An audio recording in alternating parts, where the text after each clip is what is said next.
Hello everyone, मैं हूँ राज शर्मा और स्वागत है आपका हमारे इस यूट्यूब के चैनल पे जिसका नाम है यूथ रिजाइस। आज से हम अपनी ऑनलाइन क्लास स्टार्ट कर रहे हैं जिसमें सबसे पहले हम बात करेंगे जनरल साइंस के बारे में। तो चलिए बिना किसी देर के आज के इस सेशन को स्टार्ट करते हैं। आज का जो हमारा सेशन है जनरल साइंस का, उसमें हम सबसे पहला जो लेसन लिए हैं वो है सेंस ऑर्गन। जी हाँ, जिसे हम संवेदी अंग कहते हैं। संवेदी अंग क्या है, किस तरीके से कार्य करता है, इसमें कौन कौन से अंग होते हैं, हम पूरे डिटेल से बात करने वाले हैं। गाइस, हम सभी को पता है कि हमारी बॉडी में सबसे इंपॉर्टेंट ऑर्गन ब्रेन है। और हम जितने भी ह्यूमंस हैं, हम अपने अपने ब्रेन के अकॉर्डिंग काम करते हैं। लेकिन आपको क्या पता है ये बात कि ब्रेन के पास अपना खुद का दिमाग नहीं होता। ब्रेन भी क्या करता है, एक सेंस ऑर्गन जिसे हम संवेदी अंग कहते हैं, उनसे इंफॉर्मेशन ले करके उसी के अकॉर्डिंग काम करता है। यानी कि हमारे आसपास जितनी भी घटनाएं घट रही होती हैं, संवेदी अंग से ब्रेन तक पहुंचाते हैं और ब्रेन उसी के अकॉर्डिंग प्रोसेस करके उस कार्य को कर देता है, जिस कार्य को वो देख रहा है अपने सेंस ऑर्गन के माध्यम से। तो सेंस ऑर्गन की जब बात करें तो हमारी बॉडी में जो सेंस ऑर्गन है वो कितने हैं?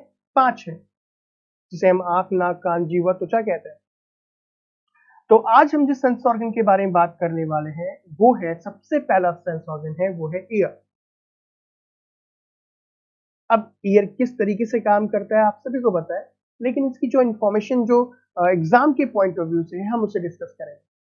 सो गाइस, अगर हम कान की बात करें, ह्यूमन ईयर की बात करें, तो हमारी बॉडी के अंदर में जो ईयर है उसके 3 पार्ट है और तीनों पार्ट का जो है एक अलग अलग विशिष्ट कार्य होता है। अब कान में कितने पार्ट होते हैं हम सभी को पता है। कान के 3 पार्ट हैं, जिसमें सबसे पहला है आउटर ईयर, उसके बाद है मिडल ईयर, उसके बाद है इनर ईयर। तो सबसे पहले हम बात कर लेते हैं किसके बारे में? आउटर ईयर के बारे में। Outer ear guys, outer ear की जब हम बात करें तो आउटर ईयर के 2 पार्ट। अब देखो ये कान, ये है आउटर ईयर। इसके कितने पार्ट बोला मैंने? 2 पार्ट बोले। सबसे पहले वाले पार्ट को हम कहते हैं पिन्ना और दूसरे वाले पार्ट को कहते हैं ऑडिटरी कैनाल। पिन्ना, ये पोर्शन देख रहे हो, ये वाला पोर्शन, इसे हम कहते हैं पिन्ना। गाइस, ये जो पिन्ना है इसे हिंदी में कहते हैं कर्णपल्लव। इसे हिंदी में क्या कहते हैं हम? कर्ण पल्लव कहते हैं। ठीक है। ये गाइस, हम मनुष्यों के या फिर जितने भी मैमल्स होते हैं उन सभी के कान के सबसे आउटर पोर्शन में ये वाला पोर्शन होता है। वैसे अब हमारे शरीर में एक अवशेषी अंग है, यानी कि इसका यूज हम नहीं कर सकते, लेकिन कुछ जो एनिमल्स होते हैं जैसे कुत्ता, बिल्ली, ये सभी के सभी यूज कर सकते हैं। अब गाइस, ये जो देख रहे हो, ये पिन्ना वाला जो पोर्शन देख रहे हो, इस पिन्ना के अंदर एक छोटी सी गुहा होती है, एक छोटा सा कैनाल होता है जिसे हम ऑडिटरी कहते हैं, यानी कि इसे हम हिंदी में कहते हैं श्रव्य, स्वर गुहा। ओके। सो गाइस, अब अगर आप यहाँ पे देखो पिन्ना, ये जो पोर्शन देखो पिन्ना, ये क्या करता है कि जो भी वातावरण में जो भी ध्वनि ऊर्जा है, साउंड है, उसे कलेक्ट करता है और कलेक्ट करने के बाद क्या करता है, साउंड को भेज देता है इस ऑडिटरी कैनाल के रास्ते। और साथ ही क्या करता है, ये पिन्ना प्रोटेक्ट करता है आपके कान को भी। गाइस, अब इस आउटर ईयर में 2 और सबसे इंपॉर्टेंट पार्ट है, जिसमें सबसे वाला पोर्शन देख रहे हो, ये वाला पोर्शन देख रहे हो, ये ऑरिकल है ना, ऑरिकल। गाइस, ये जो ऑरिकल है ये बेसिकली एक विशेष प्रकार के कनेक्टिव टिश्यू से मिलकर बना होता है, जिसे हम कहते हैं कार्टिलेज, है ना। ये एक कनेक्टिव टिश्यू है, ध्यान देना ये बात कि कनेक्टिव टिश्यू जो है वो एक दूसरे से बॉडी को कनेक्ट करने का काम करता है। ठीक है। ये जो कार्टिलेज है ये हमारे नोज के टिप में भी है, ये आपके इस पिन्ना की जो नीचे वाला पोर्शन है जिसे हम ऑरिकल कहते हैं, ये भी है। और साथ में हमारी बॉडी में जितनी भी बड़ी बड़ी हड्डियां होती है ना, उन सबको आपस में जोड़ने का काम जो है वो कार्टिलेज करता है। कनेक्टिव टिश्यू में हम बहुत अच्छे तरीके से क्या करेंगे, इसे डिस्कस करेंगे। ध्यान दीजिएगा गाइस कि नेक्स्ट अगर हम बात करें आउटर ईयर की, तो वो है ईयर ड्रम। ये वाला पोर्शन देखो, ईयर ड्रम, इसे कान का पर्दा कहता है। गाइस, इस कान के पर्दे का एक वैज्ञानिक नाम है। आपको पता ही है कि हमारी बॉडी में जितने भी पार्ट होते हैं उन सबका एक स्पेशल नाम होता है, वैज्ञानिक नाम बोल सकते हैं, उसे हम कहते हैं टेम्पनिक मेम्ब्रेन। ठीक है, इसे हम कान का पर्दा कहता है। तो आउटर ईयर जो है वो एंड हो जाता है इस पोर्शन के ऊपर, है ना, इसे क्या बोलते हो, टैम्पनिक मेम्ब्रेन बोलते हो। तो आउटर ईयर का जो काम होता है वो क्या करना, बाहरी वातावरण से साउंड को लेकर के मिडिल ईयर में भेज देना। चलिए बात करते हैं मिडिल ईयर के बारे में।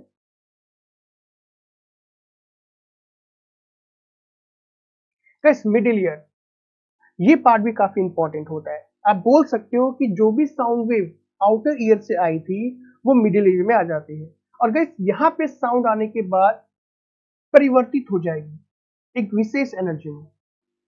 अब भाई विशेष एनर्जी की जब हम बात करते हैं तो विशेष एनर्जी का मतलब किससे है? गाइस ये जो आउटर ईयर है ये क्या करती है, साउंड वेव को मिडिल ईयर में लेके आती है, और मिडिल ईयर क्या करता है, उसी साउंड वेव को मैकेनिकल एनर्जी में चेंज कर देता है, यानी कि यांत्रिक ऊर्जा में चेंज कर देता है तीन छोटी हड्डियों के द्वारा। जी, हमारे शरीर में जो सबसे स्मॉलेस्ट बोन होती है ना वो हमारे कान में ही होती है, जिसे हम स्मॉलेस्ट बोन बोल सकते हैं। गैस ये जो स्मॉलेस्ट बोन है ये काफी छोटी होती है। आपने ऑरेंज का सीड देखा होगा, ऑरेंज का बीज देखा होगा, नारंगी का बीज देखा होगा, बिल्कुल उतनी होती है। वो कौन कौन सी होती है एक बार देख लेते हैं। हमारे कान में तीन छोटी हड्डियों में जो सबसे पहली है वो है मैलियस, दूसरी है इंकस, और जो तीसरी है वो है स्टेप्स।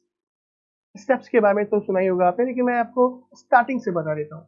देखो ये जो पोर्शन देख रहे हो मैलियस वाला पोर्शन, ये कान के जस्ट पर्दे से जुड़ा होता है, ठीक है। तीनों हड्डी में सबसे बड़ी हड्डी यही होती है। गाइस इस हड्डी का एक विशेष गुण बोल सकते हो, कैरेक्टर है, ये देखने में ना हथौड़े के समान होती है। कई बार पेपर में क्वेश्चन पूछा जा चुका है कि हमारे कान में हथौड़े के समान कौन सी हड्डी होती है, तो ये मैलियस ही होती है। दूसरा क्या है, इंकस। इंकस क्या करता है, मैलियस को और स्टेप्स को आपस में जोड़ने का काम करता है। और ये जो आप स्टेप्स देख रहे हो, कई बार पेपर में क्वेश्चन पूछा जा चुका है इससे कि हमारी शरीर की जो सबसे छोटी हड्डी होती है वो कौन सी होती है, वो ये स्टेप्स होती है। देखो यार क्वेश्चन, गाइस ये जो मैलिस देख रहे हो एक विशेष प्रकार की आकृति है, एक विशेष शेप है, एक स्पेशल शेप के जैसे देख रहे हो। अगर आपने कभी घुड़सवारी करी होगी तो आप जब घोड़े के ऊपर चढ़ते हो ना, तो एक रकाब के ऊपर आप पैर रख के चढ़ते हो, तो ये बिल्कुल उसी के जैसे दिखाई दे रही है ना। ये भी क्वेश्चन पेपर में पूछा जा चुका है। तो चलो अगला क्वेश्चन मतलब अगले पार्ट की तरफ मूव करते हैं। तो ये तो मिडिल ईयर हो गई। गाइस नेक्स्ट बात करेंगे किसके बारे में, हम इनर ईयर के बारे में। वैसे तो आउटर ईयर और मिडिल ईयर भी इंपॉर्टेंट है, लेकिन जो सबसे इंपॉर्टेंट ईयर की अगर हम बात करते हैं वो है गाइस इनर ईयर। ध्यान रखना कि इनर ईयर क्या करता है, उस मैकेनिकल एनर्जी को चेंज कर देता है हाइड्रोलिक में और उसके बाद इलेक्ट्रिकल में। यानी कि ये जो काम देख रहे हो ये दो प्रकार से काम करता है, माफ कीजिएगा। मतलब पहला क्या, मैकेनिकल एनर्जी को हाइड्रोलिक में चेंज कर देता है, और दूसरे को इलेक्ट्रिकल में, उसके बाद इलेक्ट्रिकल में। गाइस मैकेनिकल एनर्जी तो बोन के द्वारा हो गई। अब ये जो हाइड्रोलिक के बारे में बात करें, हाइड्रोलिक प्रेशर के बारे में आप सभी को पता होगा, पास करने बताया था। इसमें जो है ऑयल और लिक्विड मिला करके उससे एनर्जी जनरेट होती है। जेसीबी देखा आपने, वो जो पूरा उठाने वाली जो मशीन होती है, बिल्कुल हाइड्रोलिक प्रेशर पर काम करती है। तो कहीं ना कहीं हमारे कान में भी कोई ना कोई ऑयल तो होगा ही होगा जो इस एनर्जी को बनाएगा, और इलेक्ट्रिकल का तो आपको पता ही होगा।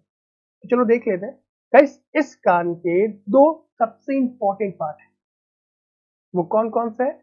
पहला जो है वो है कॉकलिया। देख रहे हैं पोर्शन, ये पूरा का पूरा पोर्शन कॉकलिया है ना। दो मेन पार्ट है इसके, पहला कौन सा है, कॉकलिया, ये देखो ये है ना। और जो दूसरा पार्ट है वो है क्या, इसका ये वाला पोर्शन देखो, देख रहे हैं, इसे हम कहते हैं ऑडिटरी नर्व। कॉकलिया की हिंदी नहीं है, कॉकलिया को कॉकलिया बोलेंगे। ऑडिटरी नर्व को आप बोल सकते हो कि ये श्रव्य तंत्रिका है, मतलब सुनने से संबंधित तंत्रिका है। अब हम बात करते हैं सबसे पहले कॉकलिया के बारे में। देखो कॉकलिया जो है गाइस, ये बेसिकली किसके जैसे दिखाई दे रहा है आपको, ये स्नेल के जैसे दिखाई दे रहा है। बरसात में आपने देखा होगा स्नेल, घोंगा देखा, घींगा, बरसात में बोलते घींगा। तो ये जो कॉकलिया है बिल्कुल उसी के जैसे दिखाई दे रहा है, ठीक है। गाइस इस कॉकलिया के अंदर में लगभग 3 लाख छोटे छोटे हेयर सेल्स पाए जाते हैं, बालनुमा संरचना होती है, और इसी में एक लिक्विड भी होता है, ठीक है, जिसे हम इंडोलिम्फ कहते हैं। देख रहे हो ये वाला पोर्शन, देखो ये इंडोलिम्फ। इसी के अंदर में क्या है, 3 लाख लगभग छोटे छोटे हेयर सेल्स होता है। 3 लाख काफी होता है, और ये इसमें एक लिक्विड होता है, कौन सा, इंडोलिम्फ। तो अब गाइस ये जो पोर्शन है यानी कि इस कॉक्लिया के अंदर में ये जो आपने हेयर सेल्स देखे सामने देखो, ये दिख रहा होगा आपको, एकदम छोटे छोटे होते हैं। जब ये टकराते हैं ना, तो जब टकराते हैं तो उससे इलेक्ट्रिसिटी जनरेट होती है, विद्युत ऊर्जा जो है वो उत्पन्न होती है। और इसी इलेक्ट्रिसिटी को ये जो आप ऑडिटरी कैनाल देख रहे हो, मतलब श्रव्य तंत्रिका देख रहे हो, ये मस्तिष्क तक, ब्रेन तक इंफॉर्मेशन पहुंचा देते हैं। अब आप सोच रहे होगे सर कैसे? देखो मैं आपको एक एक्सरे दिखा रहा हूँ, इसका इस कॉक्लिया का देखो। जैसे ही मतलब साउंड वेव हमारे इनर ईयर में आ रही है, ये कॉक्लिया जो है वो क्या हो रहा है, धीरे धीरे वाइब्रेट हो रहा है। दिख रहा है आपको? ये मूव कर रहा है, मतलब आपस में टकरा रहे हैं। हमें अच्छे तरीके से पता है कि कोई भी सत्ता जब आपस में टकराती है तो उससे इलेक्ट्रिसिटी जनरेट होती है। लेकिन आपके मन में सवाल होगा, सर एक साथ कैसे हो सकती है? मतलब एक साथ आप मुझे दिखा दें। तो देखो मैं आपको एक साथ इमेज दिखाता हूँ, मतलब किस तरीके से आउटर ईयर, मिडिल ईयर और इनर ईयर काम करती है। ये देखो, ये पोर्शन जो देख रहे हो, ये वाला पोर्शन, ये है आउटर ईयर। साउंड वेव देखो इसमें से आ रही है, आई साउंड वेव आई, ये 3 बोन हिली। ये 3 बोन हिलने के बाद इस कॉक्लिया के अंदर में देखिए ये पोर्शन, ये कॉक्लिया के अंदर में हेयर सेल्स आपस में टकराए, इलेक्ट्रिसिटी जनरेट हुई और इसने इस ऑडिटरी नर्व ने इंफॉर्मेशन को ब्रेन तक पहुंचा दिया। तो आप देख सकते हो और फिर से देख सकते हो कि साउंड वेव अंदर आई, ये 3 बोन आपस में हिली और 3 बोन हिलने के बाद क्या हुआ कि इसके अंदर में जो हेयर सेल्स थे वो आपस में टकराए, इलेक्ट्रिसिटी जनरेट हुई और ये जो आप नर्व देख रहे हो, ये ब्रेन तक इंफॉर्मेशन पहुंचा दी। यानी कि आउटर ईयर, मिडिल ईयर और इनर ईयर तीनों आपस में कनेक्ट है। गाइस अगर इसके बीच में कोई भी प्रॉब्लम आ जाए, कहते हैं ना बच्चों को कान में कभी नहीं मारना चाहिए, अगर आपने इसका बच्चों को कान में मारा, ठीक है, और अगर ये जो कनेक्शन है अगर वो टूट जाएगा तो कहीं ना कहीं प्रॉब्लम आएगी, किसके, आपकी हियरिंग में, आपको सुनाई नहीं दे सकता, ठीक है, बच्चे को सुनाई नहीं दे सकता। अब कान के पर्दे को नमी बनाने के लिए यहाँ पे एक विशेष प्रकार की ग्रंथि होती है जिसे हम सेरुमेनस ग्लैंड कहते हैं। सेरुमेनस ग्लैंड से चिपचिपा तथा ऑयली सब्सटेंस रिलीज होता है, ठीक है, कुछ भी बोल सकते हो उसका आप कभी जब ईयरबड डालते हो ना कान में, तो ईयरबड डालने के बाद आपको इस उस कॉटन के ऊपर में एक येलो येलो कलर का एक सब्सटेंस दिखाई देता है, ऑयली वाली टाइप का, वो सेरुमेनस ग्लैंड से ही रिलीज होता है। सो थोड़ी सी इंफॉर्मेशन थी ईयर के बारे में जो हमने कर ली। नेक्स्ट हम बात कर लेते हैं स्किन के बारे में। अब स्किन की बात करें तो साइंस में स्किन को, मतलब तो इस टॉपिक को हम स्किन नहीं बोलते, ठीक है, हम इसे एक विशेष प्रकार के नाम से जानते हैं, इसे हम कहते हैं इंटेगुमेंटरी सिस्टम। इंटेगुमेंटरी सिस्टम को हम त्वचा तंत्र बोल सकते हैं गाइस, ठीक है। आइए इसके बारे में हम बात कर लेते हैं कि त्वचा बेसिकली होता है। गाइस अगर हम स्किन की बात करें तो आप बोल सकते हो the organ of the integumentary system include the skin and its accessory structure including hair, nails and gland as well as blood vessels, muscles and nerves। यानी कि त्वचा तंत्र या इंटेगुमेंटरी सिस्टम एक ऐसा तंत्र है जिसके अंतर्गत हम त्वचा के साथ साथ इसके अनिवार्य संरचनाओं के बारे में अध्ययन करते हैं, जिसमें हम हेयर्स की बात कर सकते हैं, जिसमें हम नेल्स की बात कर सकते हैं, ग्लैंड्स की बात कर सकते हैं, हम बात कर सकते हैं ब्लड वेसल्स यानी कि रक्त वाहिकाओं के बारे में, मसल्स के बारे में और नर्व्स के बारे में। क्लियर है? लेकिन अभी तक आपने सुना होगा पेपर में, कई वनडे एग्जामिनेशन में ये भी क्वेश्चन आ जाता है कि त्वचा से संबंधित तंत्र को क्या कहते हैं, तो वहां पे डर्मेटोलॉजी होती है और आप हमेशा वहां पे टिक करके आते हो डर्मेटोलॉजी। ध्यान दीजिएगा, डर्मेटोलॉजी त्वचा से संबंधित कोई तंत्र नहीं है।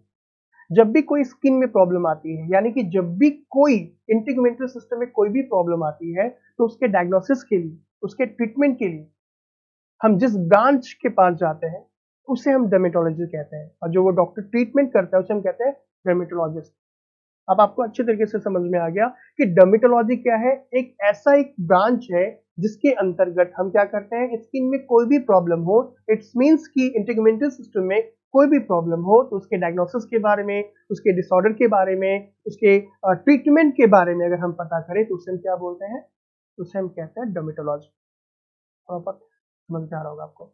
तो गाइस अगर स्किन की बात करें तो अब हर एक का एक साइंटिफिक नेम होता है, तो उसी तरीके से जो स्किन होती है ना उसे हम कहते हैं क्यूटेनियस मेम्ब्रेन। क्या बोलते हैं, देखो यहाँ पोर्शन, ये देखिए क्यूटेनियस मेम्ब्रेन जी। स्किन को अगली बार से क्वेश्चन आए कि स्किन को हम कौन से मेम्ब्रेन के नाम से बुलाते हैं तो वो है क्यूटेनियस मेम्ब्रेन। ध्यान दीजिएगा कि क्यूटेनियस मेम्ब्रेन यानी कि हमारी स्किन जो है हमारी बॉडी की सबसे लार्जेस्ट ऑर्गन है, ठीक है। इसमें सरफेस एरिया की बात करो या वेट की बात करो। अब यहाँ पे 2-3 तरीके से क्वेश्चन पूछे जा सकते हैं, वो कौन कौन से? जैसे हमारी बॉडी का सबसे बड़ा ग्लैंड कौन होता है, तो ध्यान दीजिएगा हमारी बॉडी का जो सबसे बड़ा ग्लैंड होता है वो लीवर होता है। ओके, अगर आपको क्वेश्चन ये बोला जाए, मतलब ये पूछा जाए कि हमारी बॉडी में सबसे बड़ा इंडोक्राइन ग्लैंड क्या होता है, तो वो लीवर नहीं, वो होता है थायराइड। अगर क्वेश्चन ये हो कि हमारी बॉडी का सबसे लार्जेस्ट ऑर्गन कौन है, तो वो कौन है? स्किन। इसके बारे में कुछ और फैक्ट्स हम देख लें।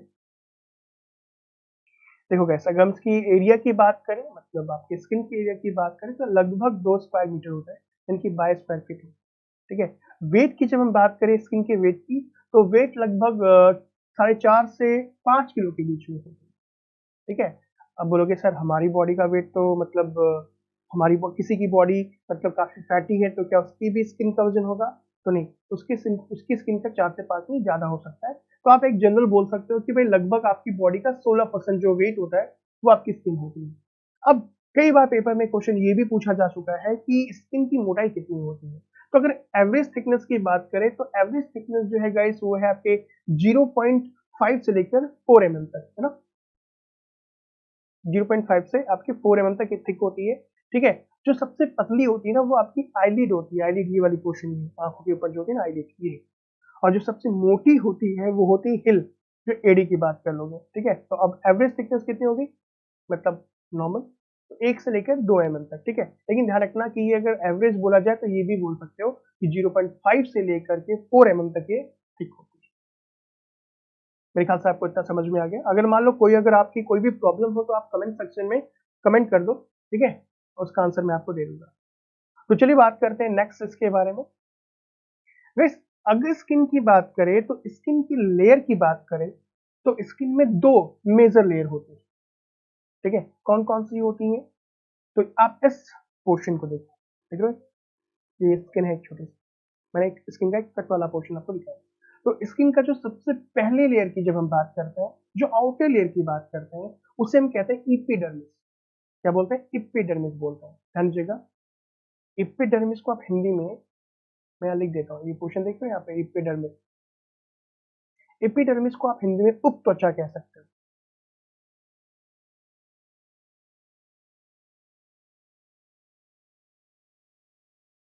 ठीक है। या फिर इसे हिंदी में अधिचर्म भी कह सकते हैं, अधिचर्म भी कह सकते हैं, ठीक है।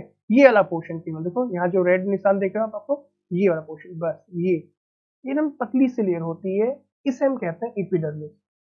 और जो दूसरी स्किन की जो लेयर होती है वो होती है डर्मिस। ध्यान दीजिएगा, ये जो देख रहे हो बड़ी सारी, ये यहाँ से यहाँ तक, इसे हम कहते हैं क्या? डर्मिस। ये थोड़ी सी मोटी होती है। तो अब डर्मिस की जब हम बात करें, तो डर्मिस को हिंदी में क्या कहेंगे? त्वचा। सॉरी, माफ कीजिए, आज को आधा कर लेते हैं। इसे हम कहते हैं त्वचा, इसे कहते हैं डर्मिस को, ध्यान दीजिएगा। और इसे हम कहते हैं चर्म, ठीक है। ये काफी मोटी होती है। अब इसके बारे में हम डिटेल से बात करने वाले हैं, ठीक है। तो हमारी स्किन में कितनी लेयर होती हैं? 2 लेयर होती हैं। पहले वाली लेयर को क्या कहते हैं? एपिडर्मिस। और दूसरी लेयर को क्या कहते हैं हम? डर्मिस कहते हैं। तो एपिडर्मिस काफी पतली होती है, जिस प्रकार से आप इस इमेज में देख रहे हो। और जो आपकी जो ये डर्मिस है, ये काफी मोटी होती है, ठीक है। इसके बारे में और इंफॉर्मेशन भी देख लेंगे। लेकिन अगर हम बात करें स्किन के बारे में, तो स्किन के और कौन कौन से काम हो सकते हैं, फंक्शन कौन कौन से हो सकते हैं? तो भाई सबसे पहला तो क्या करती है स्किन, यानी कि त्वचा जो है, वो क्या करती है? प्रोटेक्शन करती है। प्रोटेक्शन का मतलब सुरक्षा प्रदान करती है, ठीक है। अब किससे करेगी? मैकेनिकल, यानी कि जब भी आप गिरते हो तो आपको चोट लगती है, ठीक है। लेकिन ध्यान रखना, आपको चोट लगती है, दर्द भी होता है, लेकिन आपके जो स्किन है वो आपके इंटरनल ऑर्गन, यानी कि आपकी हार्ट, किडनी, लीवर को चोट लगने से, बाहरी आघात से बचाती है। दूसरा गाइस, केमिकल। जितने प्रकार के भी केमिकल आप यूज करते हो अपने फेस पे, ठीक है, एनवायरमेंट में भी बहुत सारे केमिकल्स होते हैं। आप अपने क्रीम के रूप में भी बहुत सारे केमिकल्स यूज करते हो, उससे भी आपकी स्किन को बचाती है। दूसरा बैक्टीरियल, यानी कि जितने भी इन्फेक्शन होते हैं ना, बैक्टीरियल इन्फेक्शन, उनसे भी जो है स्किन काफी बचाती है। अब बोलोगे सर कैसे बचाती है, तो मैं आपको बता दूं कि हमारे स्किन से जो आपका स्वेट यानी कि पसीना निकलता है, उस पसीना में एक विशेष प्रकार का एंजाइम पाया जाता है जिसे हम लाइसोजाइम एंजाइम कहते हैं। क्या कहते हैं हम? लाइसोजाइम।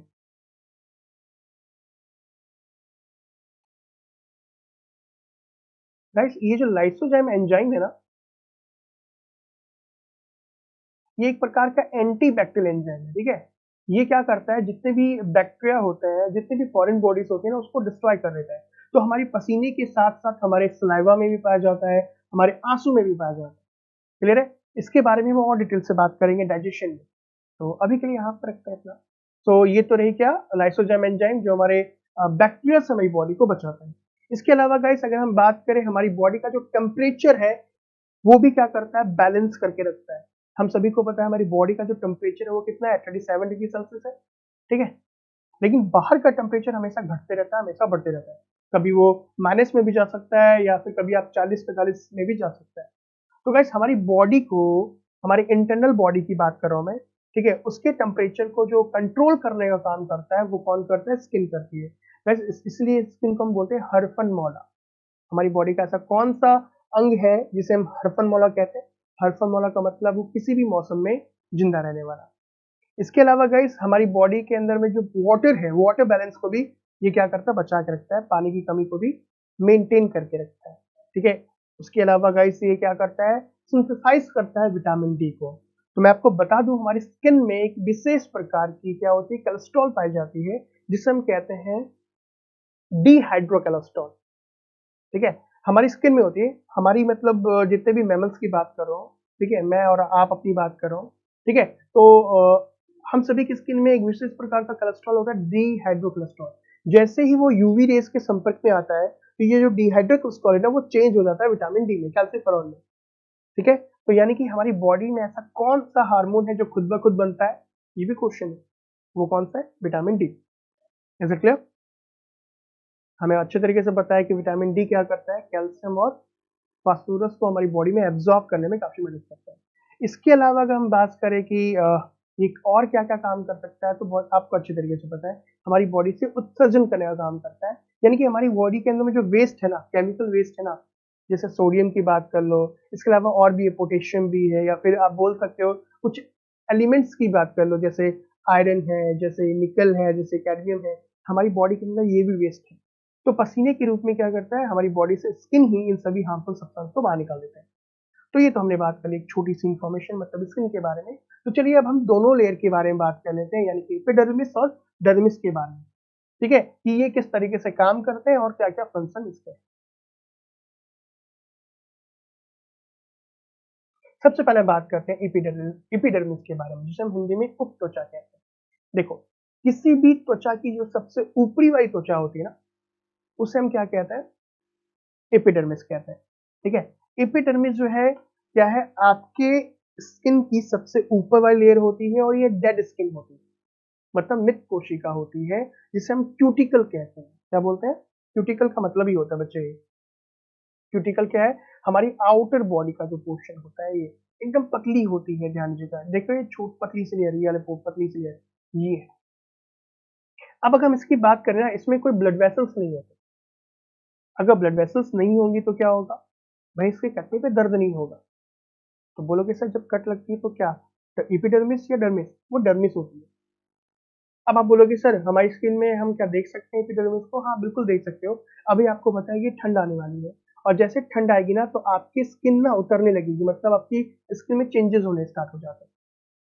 आपकी स्किन पे, आपके फेस पे एक पतली सी लेयर होती है जिससे आप खाड़ देते हो, पतली व्हाइट कलर की, उसे हम कहते हैं एपिडर्मिस, ठीक है। अगर गाइस क्या ये इंपॉर्टेंट है, तो हाँ बिल्कुल इंपॉर्टेंट है। हमारे जो बाल और नाखून है ना, जो नाखून नेल्स, ऊपर वाले नहीं जो आगे बढ़ जाते हैं, सब काट देते हो, ये और आपके जो हेयर्स हैं वो क्या है, एपिडर्मिस सेल के ही बने होते हैं, एपिडर्मिस ही होते हैं। इसके अलावा गाइस एक बार क्वेश्चन ये पूछा था कि कोल्ड क्रीम कहाँ लगाते हैं? ऑप्शन ये था, स्किन पे, फेस पे, डर्मिस पे या एपिडर्मिस पे। मुझे पता है आप आंसर दे दोगे, यानी कि एपिडर्मिस पे। हम कोल्ड क्रीम जो लगाते हैं वो स्किन पे तो लगाते हैं, बट स्किन के भी किस पार्ट पे, एपिडर्मिस वाले पार्ट पे। इसके अलावा जो सांप की केचुली होती है, देख रहे हो सांप की केचुली, जो स्नैक स्किन बोल सकते हो, जो कुछ जब जब स्नैक है ना, जो सांप है वो जब हाइबरनेशन में जाता है और जब हाइबरनेशन से वापस आता है ना, तो वो क्या करता है, आपकी स्किन को चेंज कर देता है। तो ये वाला पोर्शन देखो, ये वाला पोर्शन देख रहे हो जी, इससे हम कहते हैं क्या, एपिडर्मिस। आई होप कि आपको इतना समझ में आ रहा होगा। अगर आपको कोई भी प्रॉब्लम हो, मैं फिर से कह रहा हूँ क्योंकि ये लाइव क्लास नहीं है, तो हो सकता है आपकी कुछ डाउट हो। अगर कोई भी डाउट हो तो कमेंट सेक्शन में आप मुझसे पूछ सकते हैं, मैं उसका जवाब जरूर दूंगा। चलो बात कर लेते हैं इसके बारे में, डर्मिस के बारे में। डर्मिस जी, डर्मिस काफी इंपॉर्टेंट है, ध्यान दीजिएगा। क्यों? क्योंकि ये डर्मिस काफी मोटी होती है और एपिडर्मिस के जस्ट नीचे होती है, ठीक है। और इसी के अंदर में क्या पाया जाता है, ब्लड वेसल्स पाए जाते हैं, रक्त वाहिनियां पाई जाती हैं, और इसी के कटने पे ही दर्द होता है। नेक्स्ट, ये काफी इंपॉर्टेंट लेयर होती है क्योंकि इसी के अंदर में oil glands, sweat glands, hair follicles, fat tissue, nerve, connective tissue, ये सारे के सारे पाए जाते हैं। आप देख भी सकते हो, देखो देखो ये जो पोर्शन है ना, ये वाला पोर्शन, ये तो देख रहे हो, ये ब्लड वेसल्स है, क्लियर है। ये जो पोर्शन देख रहे हो, ये वाला पोर्शन, ये वाला पोर्शन देखो, ये वाला पोर्शन, ये क्या है, हेयर फॉलिकल्स, यानी कि आप बोल सकते हैं बाल की जड़, ठीक है। ये जो पोर्शन है, ये है ऑयल ग्लैंड। मैं चेंज कर देता हूँ ताकि आपको इस तरीके से दिखे। ये है ऑयल ग्लैंड, ठीक है। ये है क्या, हेयर फॉलिकल्स, ठीक है। ये जो पोर्शन देखो, ये है स्वेट ग्लैंड, ठीक है। ये जो है आपका फैट टिश्यू है। इसी में देखो आप यहाँ पे छोटे छोटे नर्व्स देख रहे हो, ये सारे के सारे नर्व्स है, कनेक्टिव टिश्यू है। अब गाइस, हमारे स्किन में ना दो सबसे इंपॉर्टेंट ग्लैंड होती है, और उस ग्लैंड के बारे में भी कई बार पेपर में क्वेश्चन आ चुका है। तो चलिए एक बार स्किन ग्लैंड के बारे में देख लेते हैं। स्किन ग्लैंड, स्किन ग्लैंड में जो सबसे पहला ग्लैंड है वो है कौन, आपका ऑयल ग्लैंड।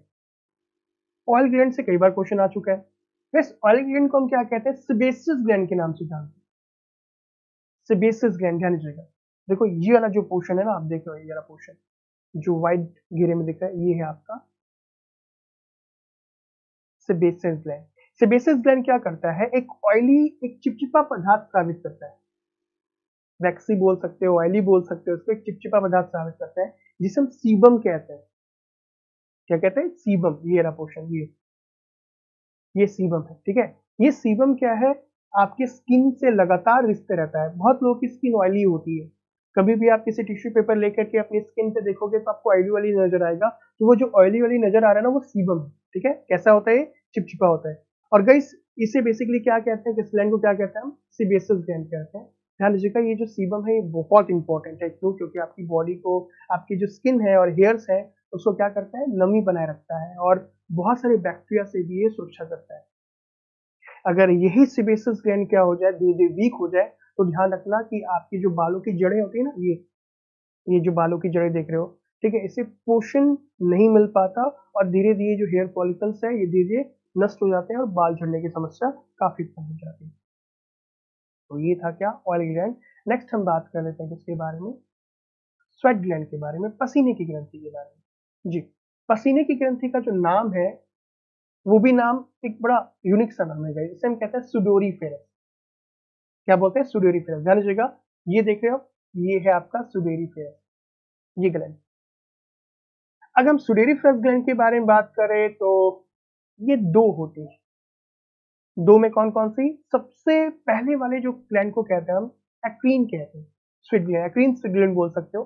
बस ये जो ग्लैंड है, इसकी एक विशेषता है कि ये ग्लैंड जो है वो क्या करता है कि जो स्वेट है, मतलब पसीना है, उसे क्या करता है कि, देखो यहाँ पे, देखो ये जो पोर्शन देखो, ये वाला पोर्शन, ये एक्रीन स्वेट ग्लैंड है, और ये क्या कर रहा है कि पसीने को डायरेक्ट सरफेस पे रिलीज कर दे रहा है। जबकि दूसरा जो है एपोक्रीन जो स्वेट ग्लैंड है, वो क्या करता है, आपके स्किन पर डायरेक्ट नहीं करता, वो क्या करता है, जो हेयर फॉलिकल्स होते हैं ना, उसके माध्यम से अपने इस उत्पाद को, अपने प्रोडक्ट यानी कि स्वेट को, पसीने को रिलीज कर देते हैं।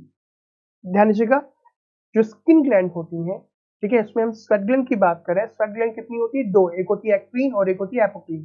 जो एक्रीन है वो क्या कर रही है, आपके बॉडी के सरफेस पे डायरेक्ट क्या कर देती है, जो स्वेट है, पसीने, उसको रिलीज कर देती है, ठीक है। लेकिन जो एपोक्रीन ग्लैंड होती है ना, वो क्या करती है, जितनी भी हमारी बॉडी में हेयर फॉलिकल्स होती हैं, देख रहे हो यहाँ पे, तो ये स्वेट ग्लैंड, ये क्या कर रही है, अपने पसीने को बालों की जड़ से रिलीज करती है। क्योंकि आपको पता है कि जो बालों की जड़ है, ठीक है, उसमें बहुत सारी गंदगी और धूल भर जाएगी, ठीक है। तो अब कहीं ना कहीं वहां पर बैक्टीरिया या फिर यहाँ पे इन्फेक्शन होना लाजमी है। तो ये जो एपोक्रीन ग्लैंड है, ये इस पोर्शन में अपने पसीने को रिलीज करके वही जो मैंने लाइसोजाइम बताया वो क्या करती है, रिलीज कर देती है, और उससे आपकी स्किन पूरी तरीके से हेल्दी रहती है। तो ये ठीक है एपोक्रीन ग्लैंड।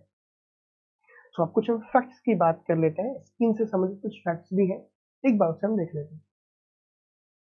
गैस स्किन फैक्ट्स में सबसे पहले मैं आपको बता दूं कि जो हमारी बॉडी के अंदर जो मेमोरी ग्लैंड होती है, जो दूध की ग्रंथियां होती है ना, वो मेल और फीमेल दोनों में होती है। भाई मेमोरी ग्लैंड किस में होगी? मैमल्स में होंगी, स्तनी में होगी। तो ये मेल और फीमेल दोनों में होती है, बट ध्यान दीजिएगा कि जो फीमेल्स होती है ना, उसमें आफ्टर चाइल्ड बर्थ, मतलब जब फीमेल को बेबी हो जाता है उसके बाद जो है ये मेमोरी ग्लैंड एक्टिवेट होती है। और गाइस ये जो मेमोरी ग्लैंड है, इससे मिल्क रिलीज होता है, हम सभी को पता है। इसके लिए एक विशेष प्रकार की हार्मोन जो है वो रिस्पॉन्सिबल होती है, जिसे हम कहते हैं ऑक्सीटोसिन। हम उसे ग्लैंड्स में अलग हार्मोन की बात करेंगे तब वहां पे अच्छी तरीके से पढ़ेंगे। दूसरा गाइस अगला फैक्ट है कैराटीन।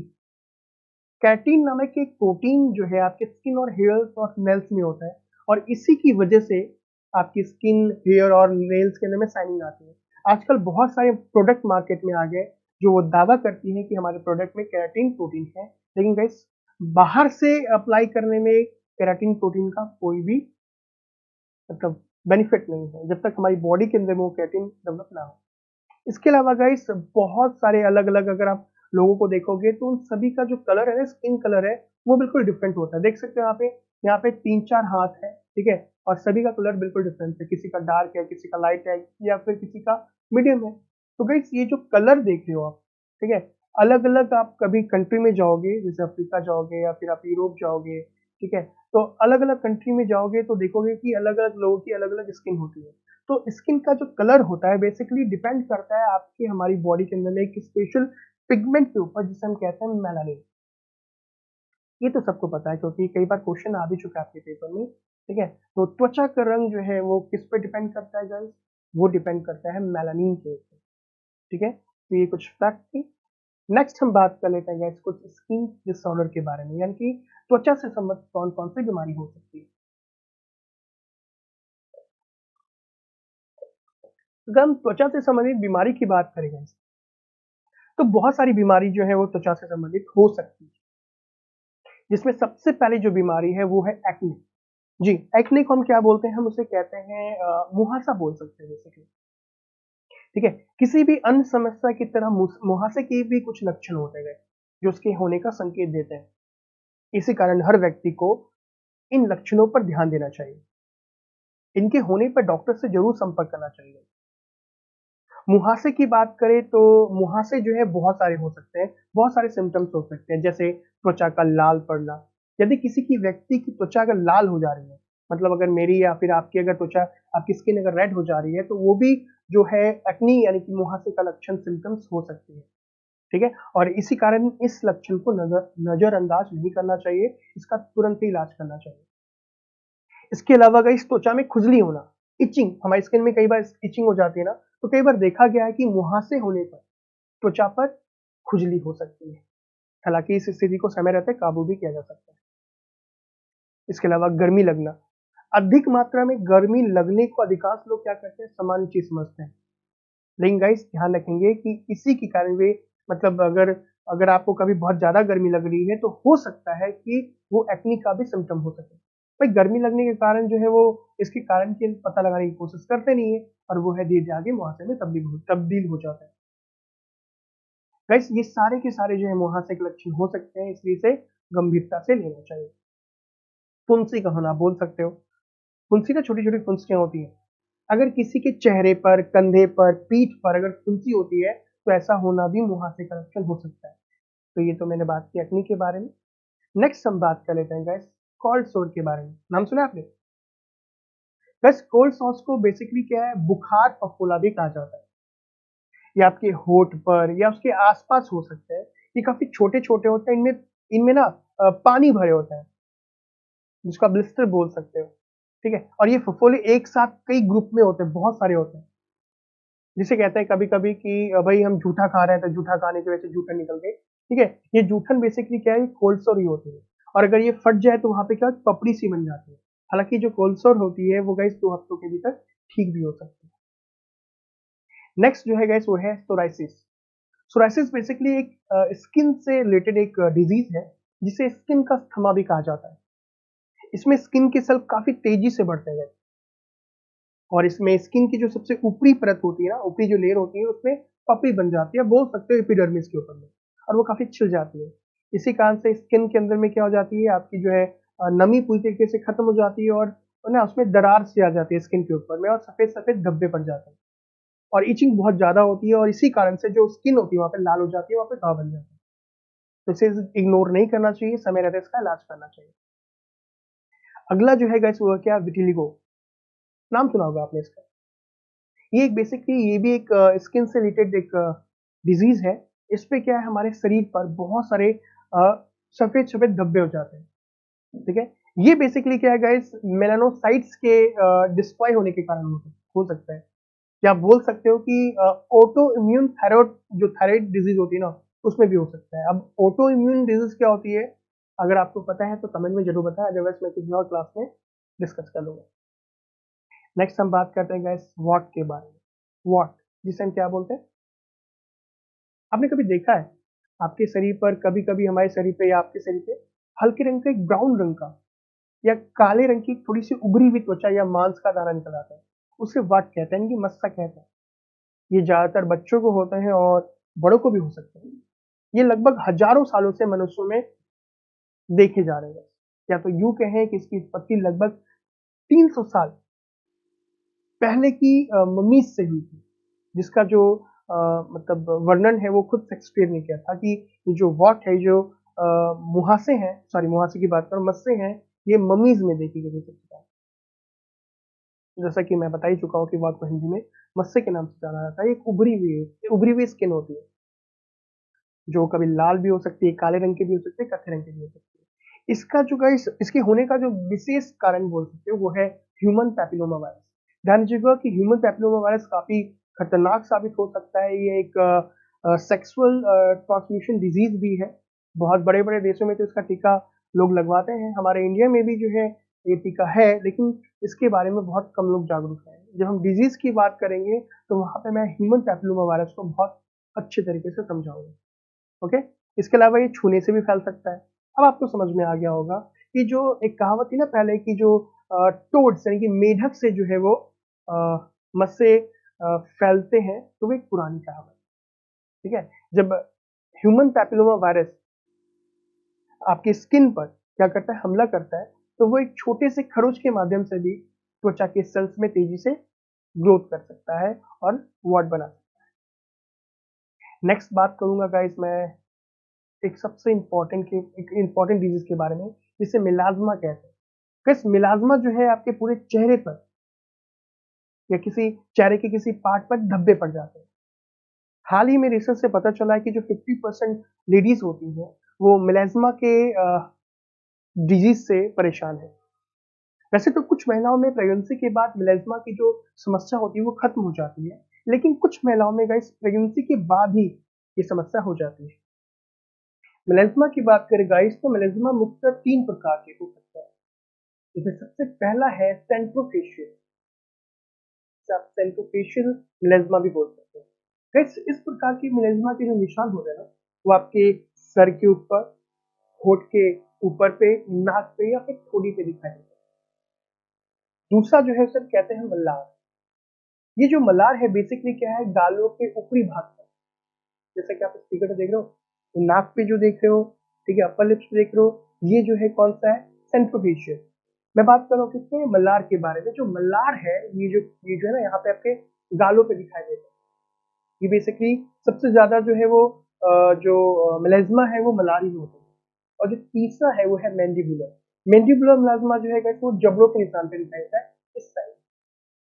तो आई होप कि आपको आज का ये टॉपिक अच्छी तरीके से समझ में आ गया हो। तो अगर आपको समझ में नहीं आया, कोई बात नहीं, आप मुझे कमेंट सेक्शन में बता दें कि आपको कहाँ प्रॉब्लम आई। सो आज के सेशन को हम यहीं पे समाप्त करते हैं और नेक्स्ट सेशन में हम बात करेंगे अन्य सभी के बारे में। तो आज के इतना ही, धन्यवाद।